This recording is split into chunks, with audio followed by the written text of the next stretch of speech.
Hello, good morning everyone. आज हम class 10 से फैमिली प्लानिंग पर चर्चा करेंगे। इसको हिंदी में कहते हैं परिवार नियोजन। फैमिली प्लानिंग को क्या कहते हैं? परिवार नियोजन। परिवार नियोजन। सबसे पहले हम समझेंगे कि परिवार नियोजन होता क्या, किसे कहते हैं परिवार नियोजन, और परिवार नियोजन की क्यों आवश्यकता है हमें या हमारे समाज को। तो बहुत ही साधारण शब्दों में कह रहा है कि परिवार कल्याण के लिए बच्चों की संख्या को सीमित रखना या उनको नियंत्रित करना परिवार नियोजन कहलाता है। डेफिनेशन आप लोग लिख लीजिएगा। बच्चों की संख्या को लिखिए, इसमें बच्चों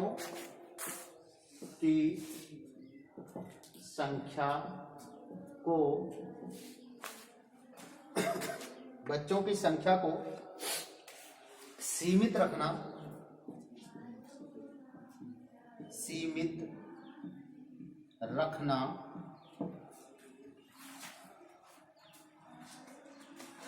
या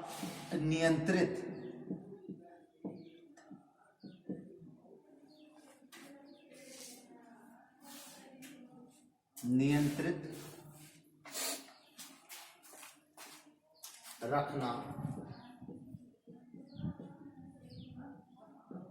परिवार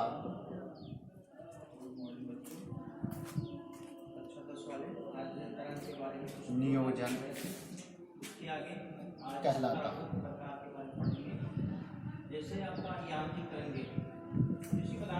तो फिर से एक बार सुन लीजिए। बच्चों की संख्या को सीमित रखना या नियंत्रित रखना परिवार नियोजन कहलाता है। अब दूसरा जो टॉपिक है इसी से संबंधित, परिवार नियोजन की आवश्यकता क्यों पड़ी है। तो आप लोग जानते हैं जनसंख्या जो है बहुत तेजी से बढ़ रही है, जिसके कारण पृथ्वी पर जो भी संसाधन मौजूद हैं हमारे लिए, उनकी संख्या दिन प्रतिदिन घट रही है। तो इसको देखते हुए हमें परिवार नियोजन की आवश्यकता है। अब हम बात करेंगे परिवार नियोजन की विधियों की।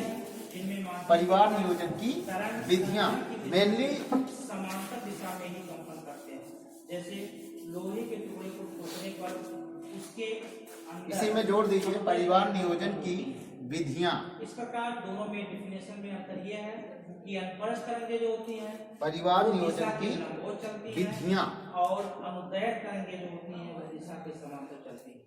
इस प्रकार ये हो गई। और मुख्य रूप से परिवार नियोजन की दो विधियां हैं। एक विधि है अस्थाई विधि। नंबर 1 है अस्थाई विधि। अस्थाई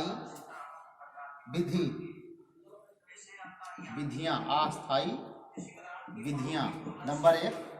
और नंबर 2 की अगर हम बात करें तो इसे बोलते हैं अस्थाई विधियां या अस्थाई विधि, है ना।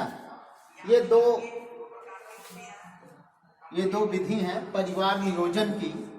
सबसे पहले हम लोग बात करेंगे अस्थाई विधि की। अस्थाई विधि की हम बात करेंगे। अस्थाई विधि द्वारा हम परिवार नियोजन कैसे कर सकते हैं। तो अस्थाई रूप से परिवार नियोजन के अनेक साधन हैं, जिनमें सबसे पहला साधन है कॉपर टी। पहला है कॉपर टी।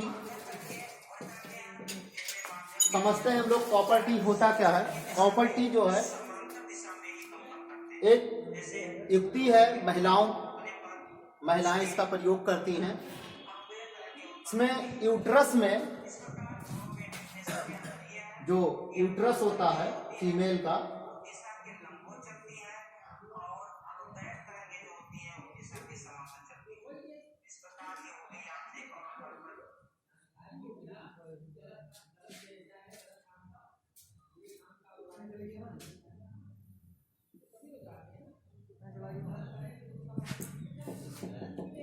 एक फिगर है ये यूट्रस का। इसमें ये वाला बीच वाला पोर्शन यूट्रस है, ये ओवरी है,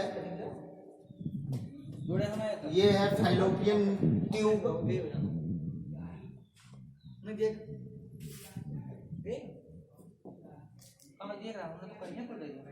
फैलोपियन ट्यूब, और ये क्या है, वजाइना।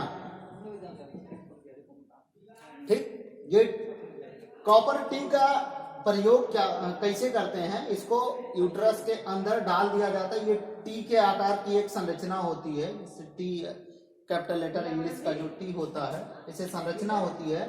इसको प्लास्टिक की या मुलायम रबड़ की ये बनी होती है कॉपर टी, और इसको जो फीमेल का जेनेटिक ऑर्गन्स होता है उसके अंदर जो है प्रवेश करा करके इसको छोड़ दिया जाता है अंदर। तो ये जो है, जो यूट्रस है या जो फैलोपियन ट्यूब है उसको ब्लॉक कर देती है। ब्लॉक करने के बाद जब भी जो स्पर्म सेक्सुअल संबंध के दौरान जो स्पर्म डिस्चार्ज होंगे वह अंडे को निषेचित नहीं कर पाएंगे। क्यों? क्योंकि ये अंडे के मार्ग को रोक देती है, बाधित कर देती है। इसलिए जो स्पर्म है वो अंडे को फर्टिलाइज नहीं कर पाएंगे, इसलिए जो गर्भ धारण की संभावना है वो नहीं रह जाएगी। ये पहली विधि है अस्थायी विधि में। इसके अलावा जो और भी बहुत सारे साधन है। दूसरा है कंडोम, आप लोग जानते ही होंगे। ये रबड़ का बना होता है, जिसको मेल जो है अपने सेक्स ऑर्गन पर चढ़ा करके और सेक्सुअल संबंध स्थापित करता है। उस दौरान उसका जो स्पर्म होता है वो फीमेल के यूट्रस में ना गिर करके उसी कंडोम में रह जाता है, और इस तरह जो गर्भ धारण की संभावना है वो समाप्त हो जाती है।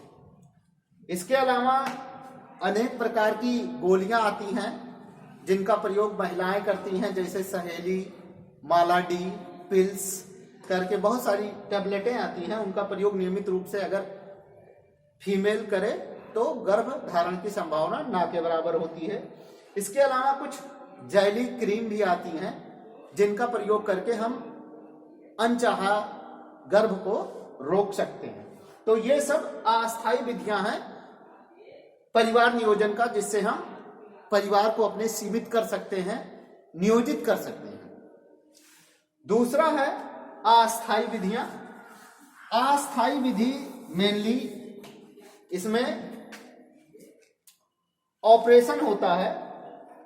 अस्थायी विधि में क्या होता है? सिर्फ और सिर्फ ऑपरेशन। इसमें मेल और फीमेल का ऑपरेशन होता है।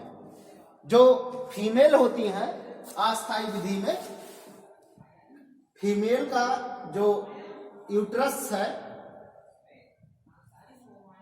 उसकी जो फैलोपियन ट्यूब नलिका है उनको क्या कर दिया जाता है? काट करके, यहां से काट करके और इसको बांध दिया जाता है। क्या कर दिया जाता है? बांध दिया जाता है। बांधने से क्या होता है कि जो अंडा यहां से निकलेगा या उत्सर्ग होगा जिस अंडे का, वो अंडा यूट्रस में नहीं पहुंच पाता है।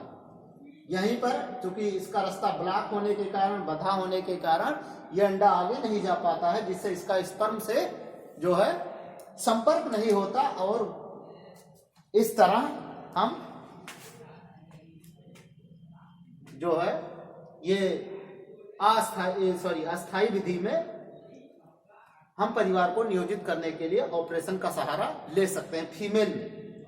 अब रही मेल की बात, तो मेल में भी मेल की जो शुक्र वाहक नलिकाएं होती हैं, जहां से स्पर्म जो है बनता है, उस या उत्सर्जित होता है स्पर्म योनि के लिए, तो हम उस नलिका को क्या करते हैं? काट कर और ब्लॉक कर देते हैं।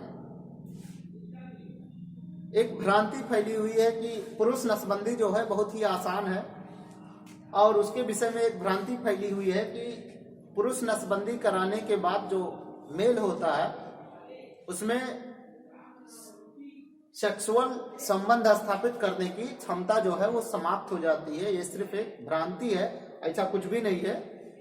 और इन विधियों का प्रयोग करके हम अपने परिवार को नियंत्रित कर सकते हैं या अपने परिवार को अच्छी शिक्षा और अच्छा स्वास्थ्य सब कुछ प्रोवाइड कर सकते हैं।